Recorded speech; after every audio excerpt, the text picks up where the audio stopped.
Good afternoon to all of you. तो आज हम इस वीडियो में कॉन्स्टिट्यूशनल बॉडीज इन इंडिया के बारे में जानेंगे। कॉन्स्टिट्यूशनल बॉडी क्या होता है, तो सभी लोग जुड़ जाइए। और सबसे पहले व्हाट इज कॉन्स्टिट्यूशनल बॉडी। तो कॉन्स्टिट्यूशनल बॉडीज का होता है which formation is prescribed by the constitution of India.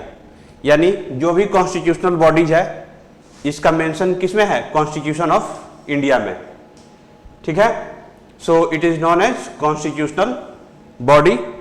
Then powers of constitutional bodies are derived from the constitution of India.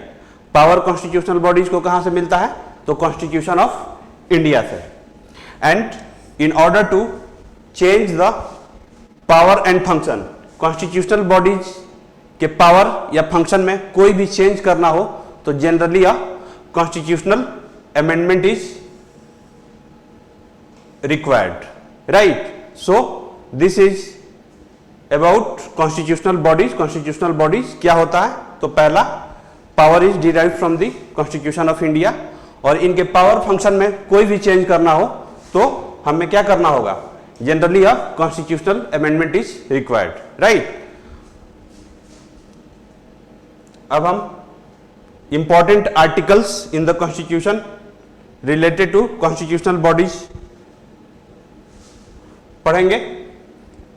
तो जो भी इंपॉर्टेंट आर्टिकल्स है कॉन्स्टिट्यूशनल बॉडीज से उसको हम लोग देखेंगे।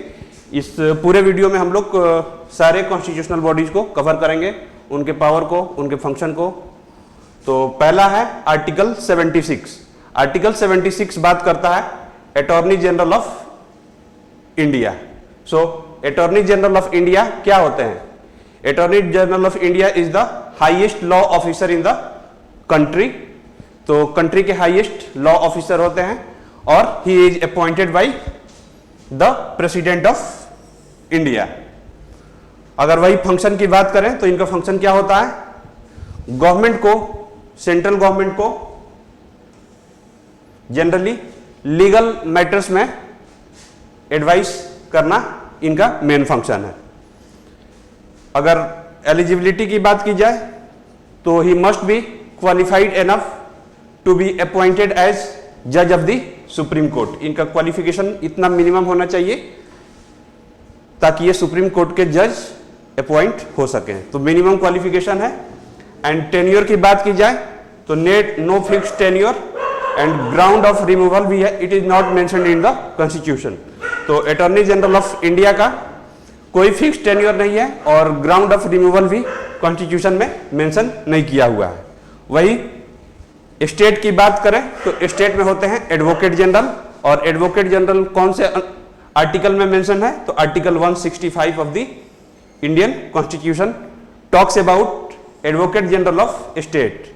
तो स्टेट के लीगल मैटर्स में कौन एडवाइस करता है, advocate general of state, right. तो आर्टिकल 76 किससे रिलेटेड है, attorney general. Article 165 advocate general, ठीक है। अगला आर्टिकल है आर्टिकल 148। आर्टिकल 148 जो है वो कैग के बारे में बोलता है, controller and auditor general of India. तो पहला इसका रिस्पॉन्सिबिलिटी क्या होता है, तो maintaining internal and external expense of state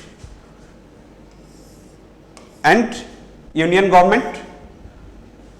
तो मेन फंक्शन जो कैग का है वो ऑडिटिंग का होता है, ठीक है। कौन से आर्टिकल में मेंशन है, तो आर्टिकल 148 में मेंशन किया हुआ है।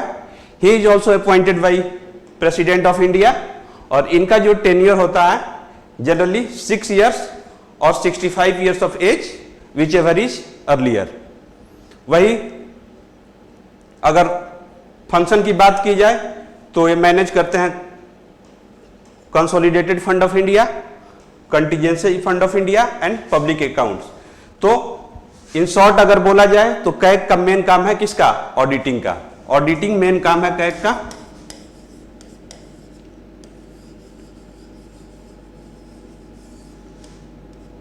Auditing is the main work of CAG, right. तो 148 में कैग के बारे में बात किया हुआ है। अगला है finance commission.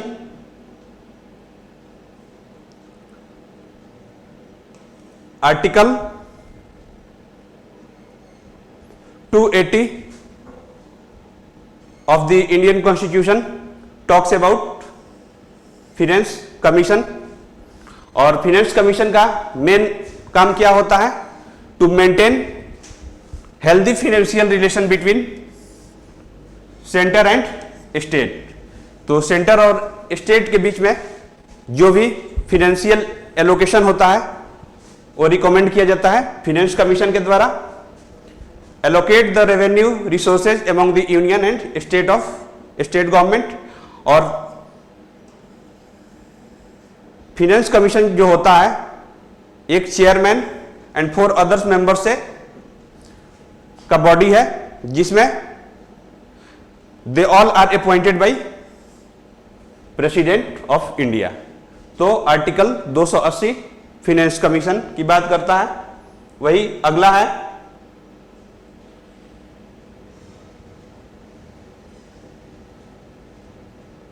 Article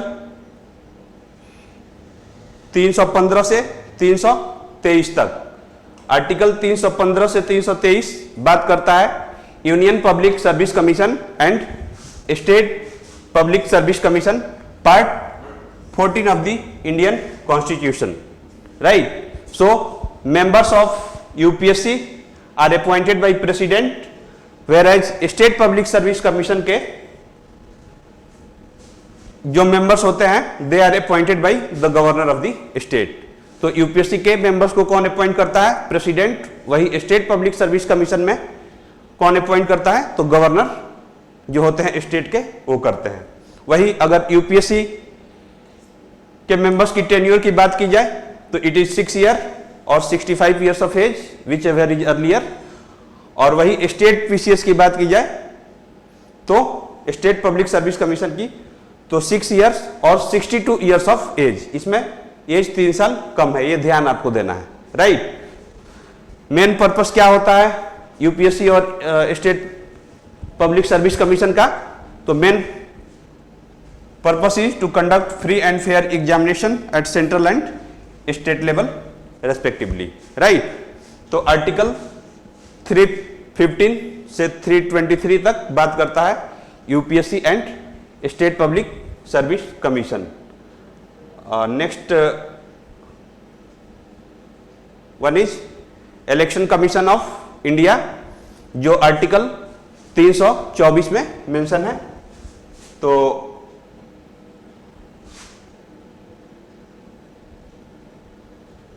article 324 talks about election commission of India. वही election commission of India is composed of chief election commissioner and other election commissioners. They are also appointed by president और वही उनका भी सेम टेन्योर है 6 years और 65 years of age whichever is earlier. And main function of election commission is to conduct free and fair election at state and central level, right. So this is about election commission article 324। अगला जो है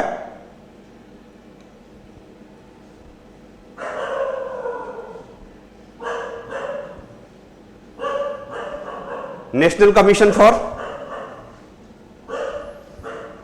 schedule caste, schedule tribe and BCs. These are also mentioned in the article. National Commission for Scheduled Caste and Scheduled Tribe जो है it is mentioned in Article 338। वही Article 338B बात करता है National Commission for Backward Classes, right? So total सभी में total 5 members are there in each। सभी commission में 5 members होते हैं जिसमें से एक प्रेसिडेंट, एक vice president and 3 other members, right. They are also appointed by president and tenure की बात की जाए तो टेन्योर इज ऑफ 3 इयर्स। तो ये थे सारे कॉन्स्टिट्यूशनल बॉडीज के बारे में। एक बार फिर से हम आर्टिकल रिवाइज करेंगे। तो अगर देखें तो सबसे पहला जो है article 76 talks about attorney general of India, वही एडवोकेट जनरल की बात की जाए तो आर्टिकल 165। अगला है